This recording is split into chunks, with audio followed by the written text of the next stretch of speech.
was basically just trying to survive in the ghetto by any means necessary. You know, I mean, I was just doing whatever I had to do to make ends meet. Right. Dibbled and dabbed in drugs a little bit. That's basically it. That's what I was doing. I wasn't working. I was scalping tickets at the 49er games. Is there much money to be made out of that and stuff? Oh yeah, scalping tickets. Yeah, there's big money out there the other night. So when did it all change, or has it changed? Yeah, it has changed. It all changed like that when I had done some time in prison. When I got out, I decided to go legit, and I decided to, the music, the rap was like that was an option. So I decided to put the compilation tape together. Okay. And, how long were you in prison for? I've done 13 months. It was for selling drugs. Okay. Okay. So then you got out when?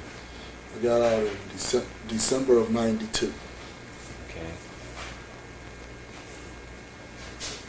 And I started the tape. I started working on the tape in August of '93, and it was released December of '93. Today, how many is it sold? Like right up to there. Around 60,000. It's incredible. All independent, no radio play. Even though they played the intro on Street Soldiers once. I played it on KOSF. Did you? Yeah, I played tracks off it over there. Okay. Yeah. But in commercial play, anyway. And there's been no video from it either, has there? No. Yeah. No. Okay. So anyway, you looked at the rap as sort of an option to other ways of making money. Mm-hmm. It seems like there was more than that too, like there's a philosophy behind it as well. Well, basically it was like, I had acquired knowledge when I was incarcerated, about the upliftment of our people. You know what I'm saying? And I wanted to do something constructive, you know what I'm saying, as far as putting a positive message on tape to where the young people can hear it and hopefully comprehend to it and respect what I was saying. And it's like, prior to going to prison, I had done the introduction on the RBL first album, A Lesson to Be Learned. That right there is what really inspired me to do the compilation, because of the success that they had and because of the feedback that I had got from the previous message that I had put on their tape.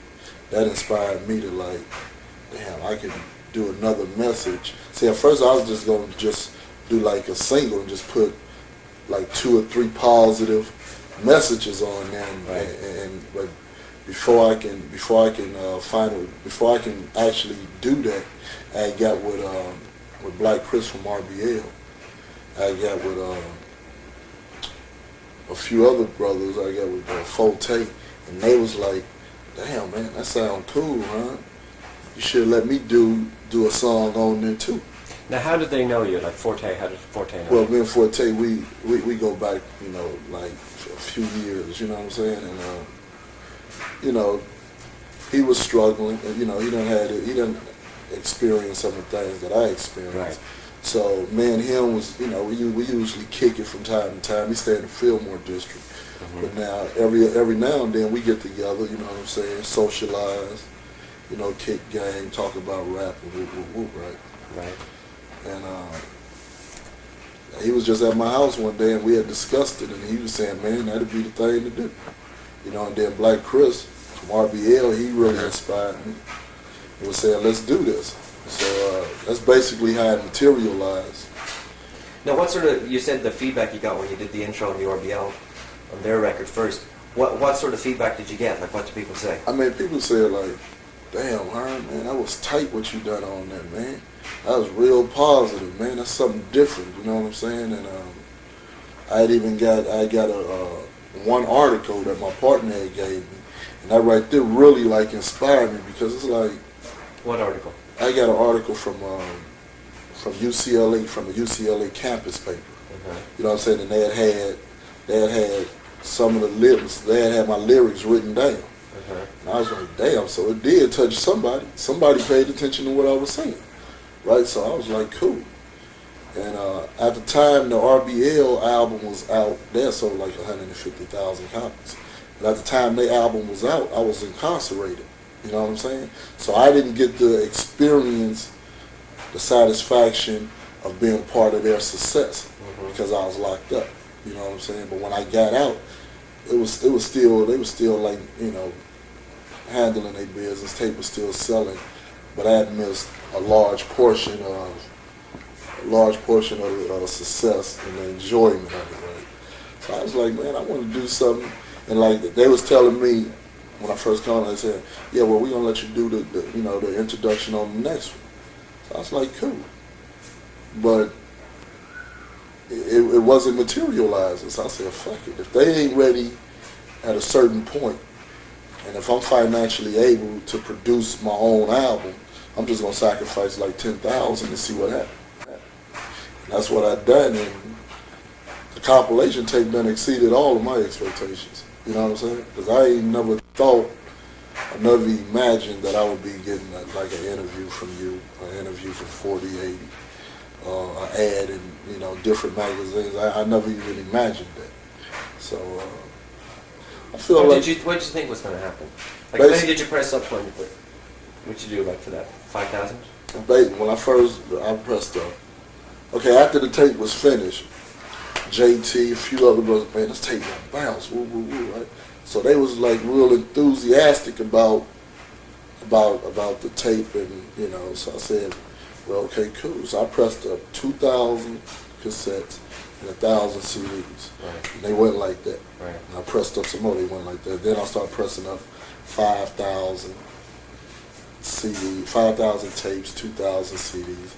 And so they went, and then you realized you needed more, so you just called them up and got them within a week or something? Yeah. Where did you go? Like somewhere around here? I went to Rainbow Records. My advisor, manager, Tony Jackson, he know the connections. Right. He know the connections and the resources to reach out at. You know, so then Chris and Joe, right. They gave me a lot. See, Chris and Joe, they accepted me from the beginning. They knew that I didn't have no knowledge about what I was doing. You know what I'm saying? They knew I was taking a risk, but they accepted me as an individual. And they like, well, you know, they gave me advice. We shook hands. You know, Joe was real considerate toward me. Chris was real considerate toward me, and you know, he showed me some of the articles the tape was in, and some of the write-ups the tape was getting. So I'm like cool, and I felt comfortable. I felt comfortable communicating with Chris and Joe. So we ordered more tapes from Rainbow Records. They come back. It was moving like that. You know, and then eventually we expanded from music people to City Hall. City Hall got with the program, and they was moving a lot of units, you know. Basically, what I anticipated was, you know, the tape was gonna come out. You know what I'm saying? It was gonna do good locally, like in the Bay Area, specifically in San Francisco. You know what I'm saying? Right. I was thinking like, well, tape would come out, people would hear that I got some intelligence, I got some knowledge, and what I'm talking about is real. You know what I'm saying? They'll realize that and be like, damn, Herm put out a tape. You know what I'm saying? Herm brought all the brothers together. You know, because it was some conflicts with Oakdale and Harbor Road, which is like this far away from each other. You know, they was conflicting at the time, and I brought them brothers together, and you know, I feel like I brought unity among different neighborhoods, like Fillmore and Hunters Point. You know, that's not easy to do. I mean, but a person with my credibility, my influence, and my respect, you know, I didn't feel like it was no significant obstacle because I'm not with that. So I just went and got with JT. JT told me he was going to come through. And I mean, if you with me, you know, ain't nobody on this side gonna disrespect you or gonna attempt to play you out no kind of way, because they gotta respect me first of all. Right. And if you with me, you know what I'm saying, you gonna get that respect. Simple as that. Because I'm not gonna tolerate nobody being with me being disrespected. Okay, so if they just came over here by themselves from Fillmore, they'd probably be trouble then. Right? Well, like JT. See, JT he's a bigger figure. You know what I'm saying? JT a bigger figure, and man, you know, and he comes over on this side periodically, specifically to handle his business. I mean, it ain't gonna be no problem if Fillmore come over here, as long as it's on a respectful level, peaceful level. Ain't nobody tripping. Now, if it's a conflict, it's best to avoid coming over here, and Hunter's Point avoid going over there, to avoid an unnecessary confrontation, you know. But that's basically it. Now, RBL live just near here, don't they? Yeah. They live like over down the hill? Yeah, they live right down the hill. Okay. But you say that you got a lot of respect from the people from over the years before, like they knew you from over the years, right? Yeah. But they didn't really associate you with rap then. But they knew you as a person and respect you as an individual. Yeah. See, they didn't nobody respect me as a rap artist and nothing like that. Right. It's like, which you're not anyway. I'm not Right. a rap artist. You're a Basically, producer. I'm a producer and I'm a speaker. Right. You know what I'm saying? My objective is if the opportunity presents itself to be a speaker. You know what I'm saying? At different functions. You know what I'm saying? And if I can open a door for me to be a speaker like a Les Brown or even a Louis Farrakhan, you know what I'm saying? Somebody that's going to educate the young brothers and give them some direction. That's the position that I desire to occupy if the opportunity presents. Have you done any of that? Well, I done spoke when I was incarcerated. You know what I'm saying? I spoke on numerous occasions. You know what I'm saying? Anytime. But since the album came out, have you? Since the album come out, yeah. You know, I done spoke at a few, not no major functions, but you know, people ask me for my opinion. People ask me for my advice. And see, I think that's a good idea. Maybe we should try and set something up that seems like a school tour. See, that's what I'm talking about, though. See, it's like this, Brother John. It's like, you know Les Brown. Yeah. Okay, see, basically, I want to follow his example. Okay, and if I can follow his example through getting the recognition, through participating in this rap game, okay, that's the avenue. That's the avenue I'm gonna have to take. Right. You know what I'm saying? And it's like, you know, I spoke at this center over in the Fillmore district. I went over there and spoke with a few kids, few black, white, Asian, you know what I'm saying? And they was impressed with what I was saying. Because it's like I'm flexible, right? And it's like, I feel like I know about the rap game now. Okay, I know about the ghetto. I know about the penitentiary. I know about education. I know what it can do for you. Okay, I know about communicating on different levels. I know about trying to stop the violence. You know what I'm saying? And I know what these corrupted communities need.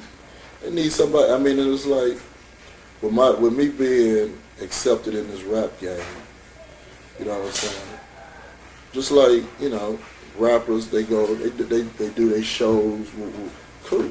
But I feel like if it's a high school, you know what I'm saying? And if I can get the opportunity to go in there and just rap with them about just basically what we're talking about. I rap with them about any topic. I rap with them about staying strong, staying in school, staying out of jail, staying away from drugs. See, because I done all that. I done damn near been homeless before from using negative influences, drugs, and females, and the whole 9 yards. And you know, that's basic. That's what opportunity I'm seeking. But at the same time, I feel like with the rap, with the rap world. You know, there's a lot of guys do commercials on their albums. You know what I'm saying? There's a lot of guys belittle females on their albums. There's a lot of guys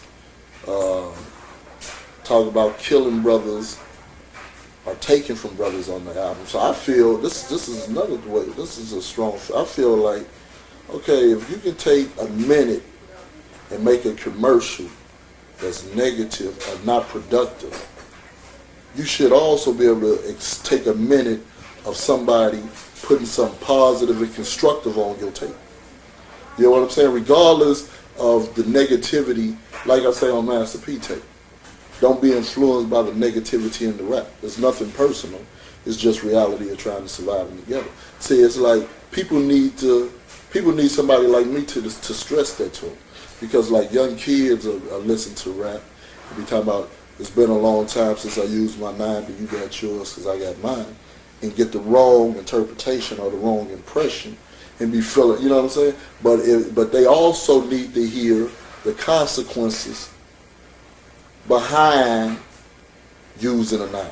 See, ain't nobody stressing this.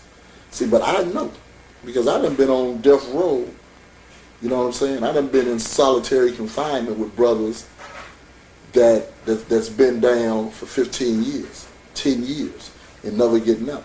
See, nobody talk about them consequences behind using a 9. My young partner just sent me a letter from Mill Creek. He got 27 years to life. He 18 years old. Behind using a 9. You know what I'm saying? And it's reality. But then at the same time, talk about the consequences. Talk about the punishment. You know what I'm saying? Okay. Yeah. See, and it's like, see what I'm saying. I wouldn't come. I'm not gonna advocate that I'm a preacher. I'm not no motherfucking preacher. You know what I'm saying? And I'm not no religious type of guy.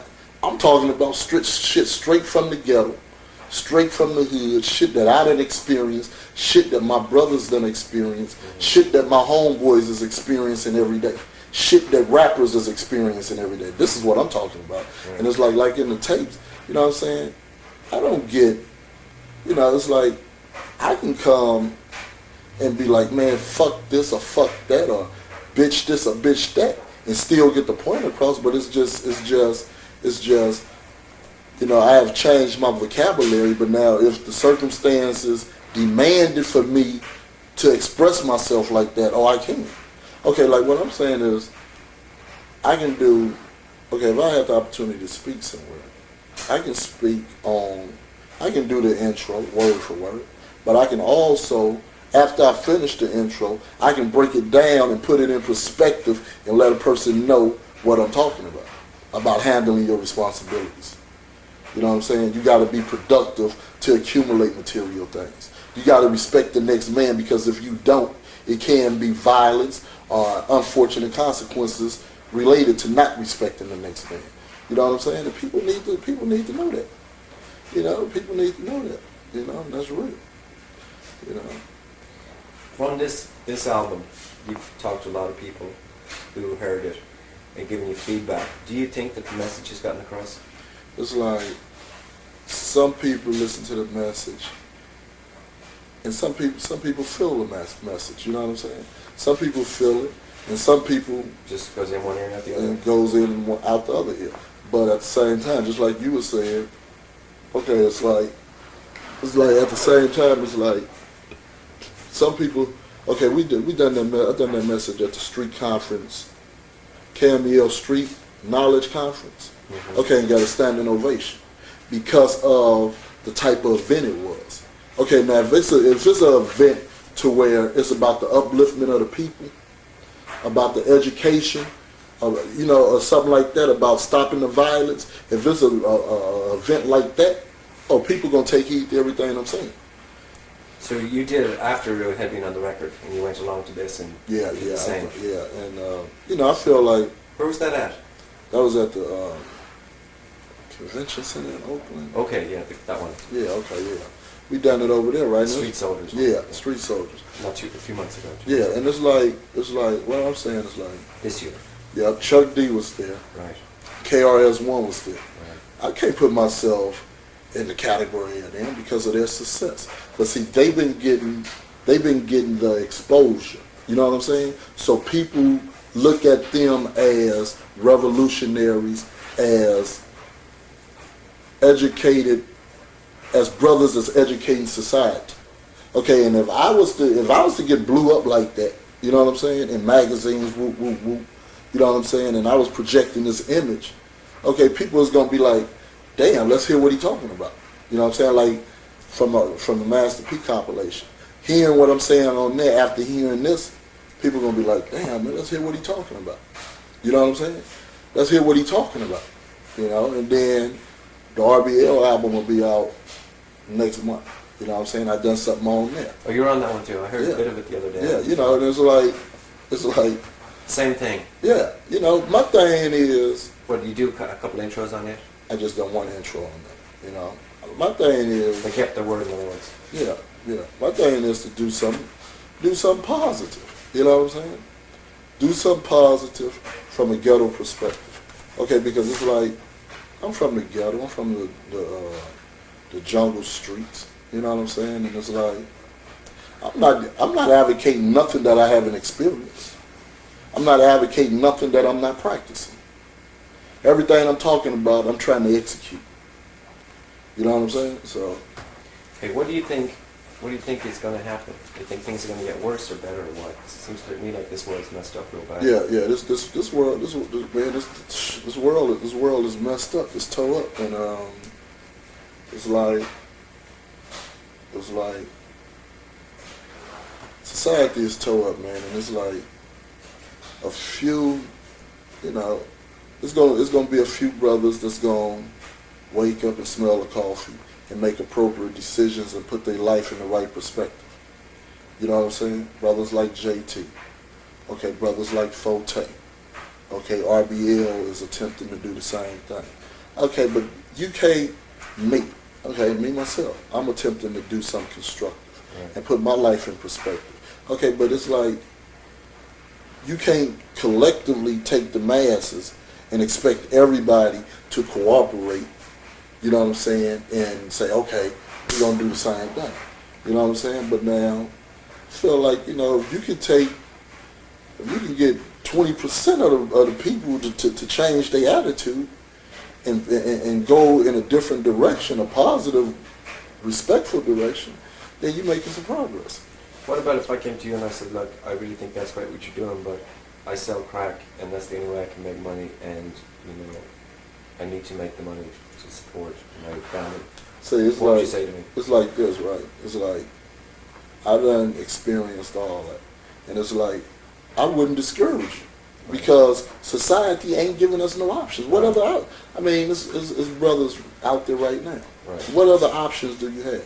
The brother come home you come home from 850, you come home from county jail, state prison, YA, a juvenile. You just out there. Your mom on drugs. She about to lose her place. Okay. You ain't got transportation. You ain't got your wardrobe up to par. Okay. You know, you got a girlfriend. You know what I'm saying? She want to be by you.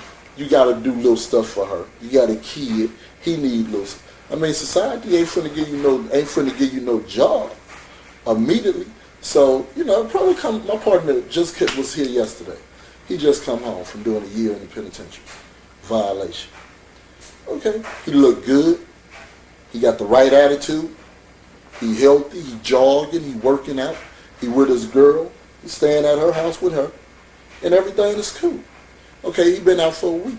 And he been laying in the house for a week with his girl. You know, probably catching up on his sex thing, satisfying his woman, being there with her, you know what I'm saying?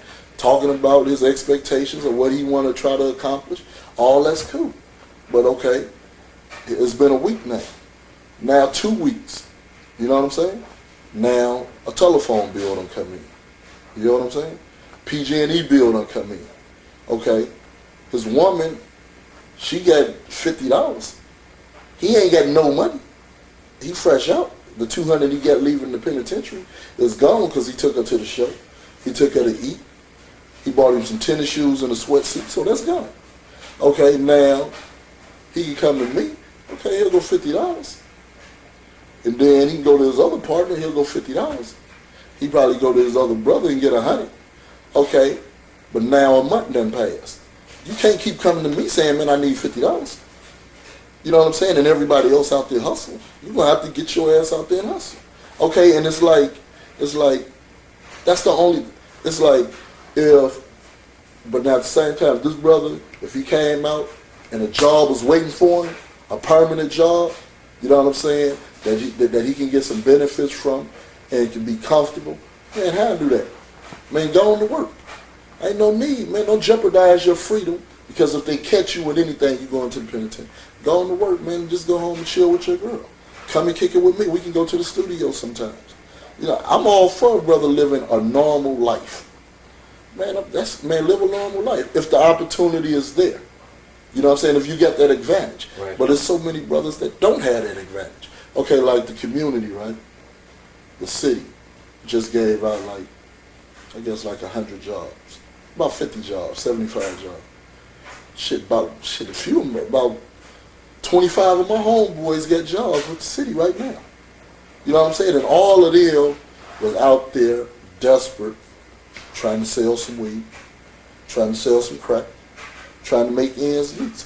But when the jobs came through and the city convinced them that you guys is going to seriously be working, man, they left that shit alone. Right now, man, my partners that left it alone and they going to work every morning, making the adjustment, telling, I say them, damn, Herm, man, this job shit, man, is rough. But the money is good, so they can't quit. They got to hang in there.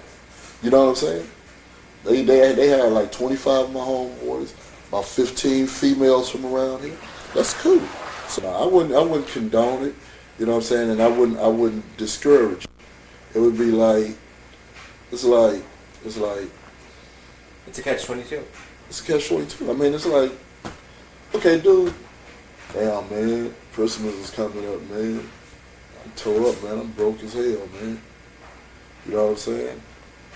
I'm going to have to make me a few dollars, man. I'm just going to try to be hella cool with what I do.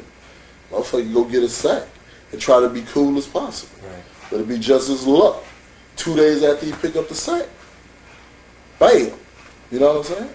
It's tore up, but then I can't say the Bayview community, the city of San Francisco, did come through and get some brothers some jobs. You know what I'm saying? And I was right there on the front line protesting with them. You were? Hell yeah, right there at the shipyard. When was that? This was like 3 months ago. I led the motherfucking protest. Because what had happened is they was giving out, the government had gave the city a substantial amount of money.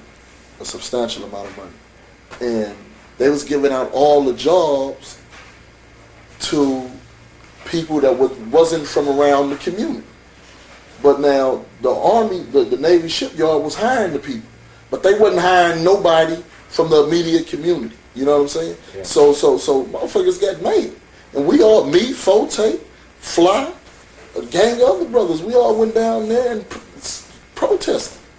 And say, man, we want some cameras down here, we want some news people down here, because we ain't accepting this. You motherfuckers is finna get some of these brothers up here some damn jobs. The shit is going down in our community, but we ain't allowed to get work. Bullshit. And they respected that. And came down here and got with us and held the meeting, and they hired about 50 people, 75 people. You know, so it's cool. In the album, you dedicated to Rodney Lewis. That's your last name too, right? Yeah, that's my brother. He got killed. He got killed last year. Yeah, he got killed last year, and how did he get killed? He got shot in his head, sitting in his car. You know, sitting in a parking lot, in a blind spot. Somebody shot him in the head and blew his brains out. You know, but life goes on. You know, may he rest in peace, and the struggle continues. You mentioned in the liner notes too, you have a shout out going out, a very special thank you to your wife Rhonda. Yeah. You think that it's very, very important for a man to, or you know, whoever, like a man to have like a very supportive person like a wife, that it makes a difference, particularly for a black man? It do. San Francisco. It do, man. It do. Because it's like, say, like I'm 32. You know what I'm saying? And I know, I done had money before doing illegal activities. You know what I'm saying? Okay, and at the time, I wasn't stable. I didn't have no woman, a supportive woman. And there's a lot of distractions out there. There's a lot of temptations out there. If you ain't got no stable woman, it's a gang of hoes that's gonna be on your junk. And you're gonna be distracted. Instead of you handling your business, you'll be distracted sitting up somewhere with some woman that don't mean nothing to you. She don't care about you. Only thing you doing is trying to sex her down, or she trying to manipulate you for your money. Right. Okay, now if I, I mean, anytime a man is implicated in a serious relationship, it's gonna be some conflicts and disagreements. You know what I'm saying? But a person got to mature from that, accept that it's gonna happen, and keep on striving. Now, I'm like this. I give my woman a shout out. You know what I'm saying? But as long as my woman is being supportive, cooperative, and appreciative of what I'm doing, I gotta respect it. But at the same time, if a woman is disrespectful by embarrassing you or doing things that's unacceptable in a relationship, then the relationship should be discontinued. And that happens too. But I feel cool being in a relationship. But the basis of it is the support. The support. Which has helped you through times, particularly when you were incarcerated. Yeah. Where were you? I was I done time in Corcoran shoe program. I done time in San Quentin East Block. So, how many years would you say overall, or many months? Overall, man, I've done for your whole life. Overall, I've done about 40 months. 40 months. Yeah. 3.5 years. Yeah, I done about 3.5 years. Yeah, I was just out at Santa Rita the other day. I went out to visit a cool man. Oh man. He's in there. That's unfortunate for him. I feel bad, he was just saying, he was shaking his head. He's in pretty good form considering, but he's shaking his head going, he said, I should have listened to my girl that night. She said, don't go out. And he just, it was one of those things he had a feeling about. And if he just stayed in, because he was with his partners. He doesn't deny doing it, but he was with his partners in the car, and one of the guys had it planned, but the other two didn't know what was going on. The man didn't know, and then they were drinking and smoking all day, and then the guy said, hey, let's go do this, and before he knew it. So, you know that feeling when you do something you know you shouldn't have, and it's too late to turn back the clock. See, that's bad. That's why, and like right now, all he get, let me get this straight. It's like I feel for him. You know what I'm saying? I feel for him, man. It's like, RBL had almost experienced a tragedy like that. Did they? Yeah. They had them on some crazy counts, but it didn't stick, man. But that shit proved man. I know he hurt. Yeah. I mean, you know what I'm saying? It's like, and right now, only person, this woman gonna have to be there for it. You know what I'm saying? That's what it is. That's what made me think of it, because I've been talking to her a good bit too. And, I mean, she's great. I mean, he's lucky to have her. She said that they're going to weather this out together no matter what happens. That's right. And I mean, I thought, man, to have a woman like that. That's real. That's real. That's why. The funny thing was, like, in this, he has the song, Letter from the Pen. Yeah, and I listened to that, and in it he says it, and it's so true, because when I went to visit him, like, he hasn't really had that many people, like his mother and his girl, and a couple of his partners, but not all these guys that he knows. When the circumstances change, you're going to be deserted. They're going to leave your ass dead. Your mama going to be there, your woman going to be there if she committed. Yeah. You know what I'm saying? Shit, chosen few homeboys. Chosen few. Like, my woman is like, when I was down, my woman was so supportive. She was, she was an inspiration to me while I was incarcerated. Because she did, when them circumstances is like that, you need a woman that's going to be cooperative, a woman that's going to be respectful while you locked up. You know what I'm saying? And she done everything that I expected her to do. So when I got out, I said, man, I got to reward my woman. So let Pooh Man woman stick with him till the wheels fall off. When he get out, he got to reward her. Simple as that. If he gets out on bail in 2 weeks, he's going to marry her. You damn right. If they have a couple of hits. You damn right. You damn right. RBL, it's like RBL got a lot of influence around here. You know, it's like they got a lot of respect around here. Like they ain't put out a new album, but when their new album come out, their influence is gonna really increase even more. It's like kids look up to them.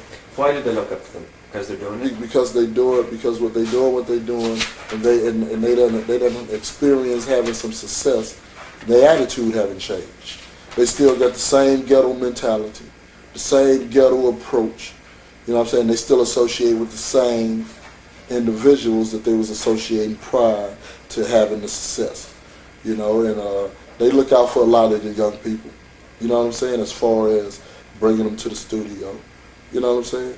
And like, it's like, just like you said, ain't nobody on the tape faking. Everybody on the tape is being realistic about what they experience. But what about as role models that they're doing it? Do you think a lot of people think, shit, if they can do it and they're from here, we can do it? Yeah, yeah. A lot of people are thinking that, man. There's so many guys that's rapping, so many guys that come at me with different demo tapes and different questions and want opportunities. You know, it's like, and the same just with RBL. All the kids go to them, females too. Because people is looking at it like, okay, the game, you know, as far as selling drugs, hustling, ain't nobody doing no robberies no more. Ain't nobody in their right state of mind doing no motherfuckers strong on robberies and shit, going up in banks. You know, people is like, it's either you gonna sell some weed, and people is trying to get away from selling crack. Right. You know, because they know the consequences is too serious. Consequences for them or for the community? There's the consequences for them. People ain't tripping on the consequences for the community. Motherfuckers don't give a fuck about.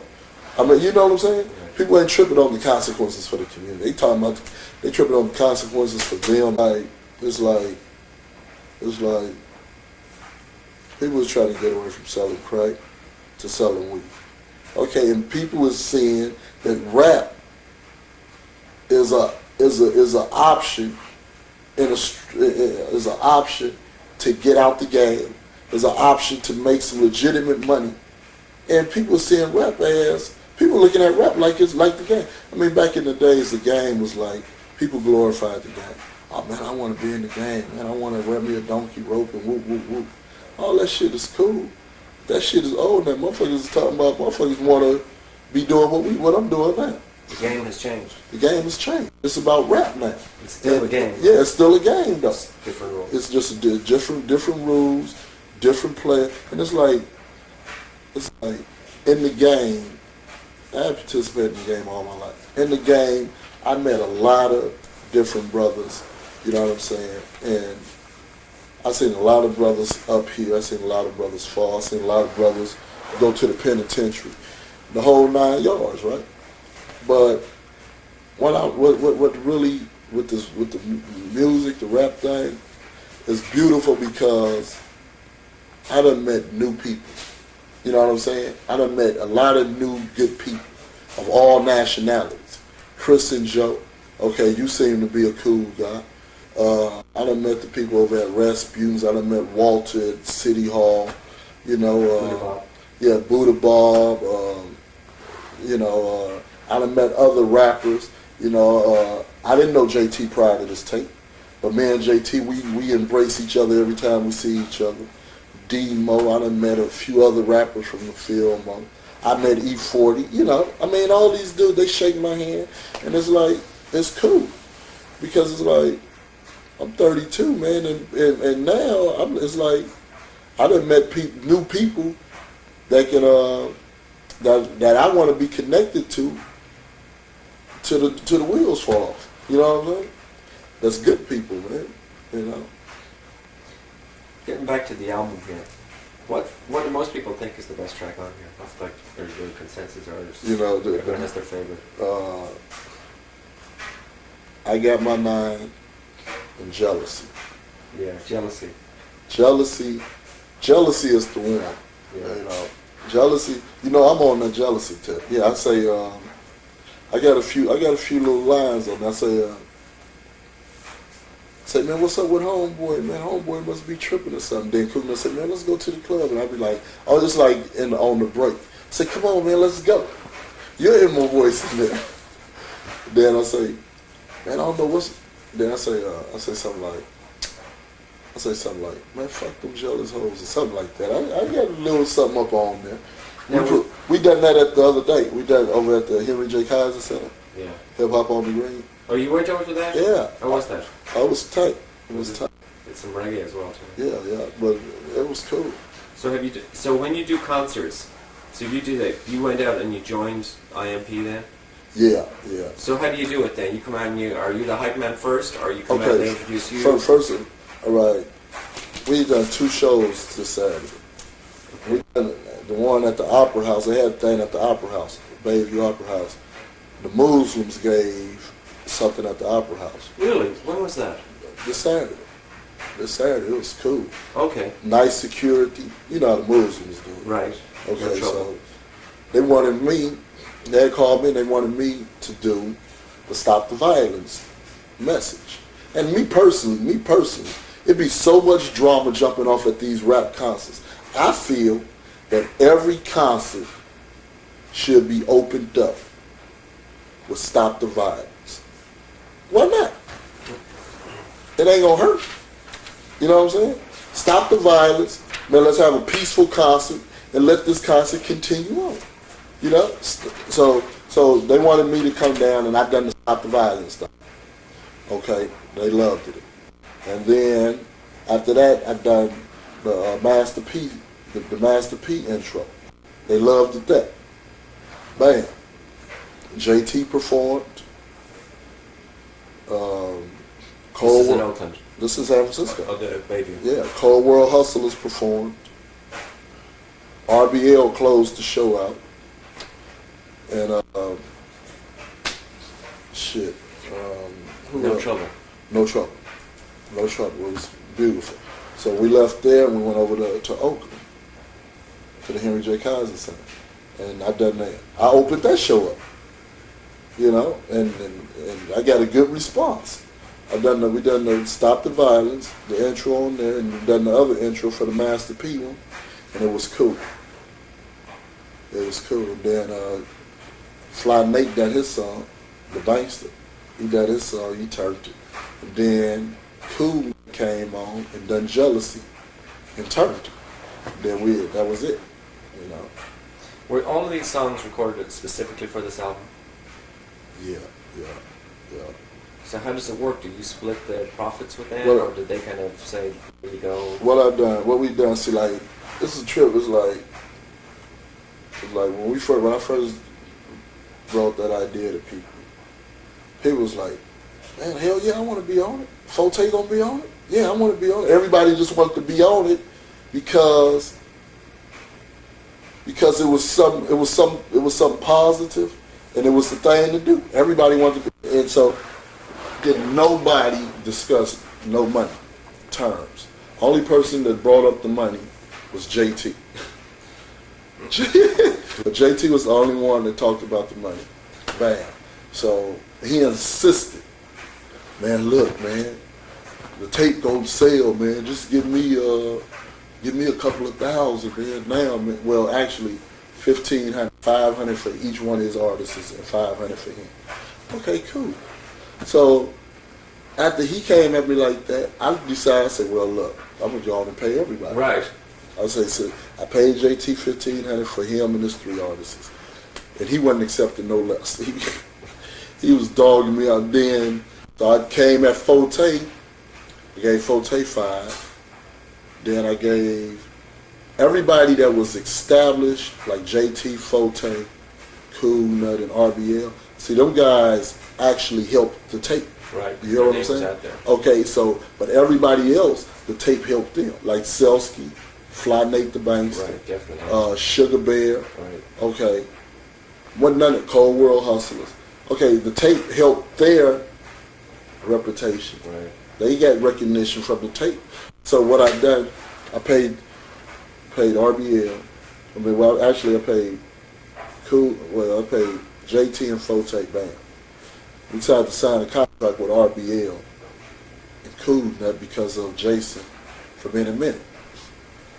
So I just get them a percentage every time I get a check.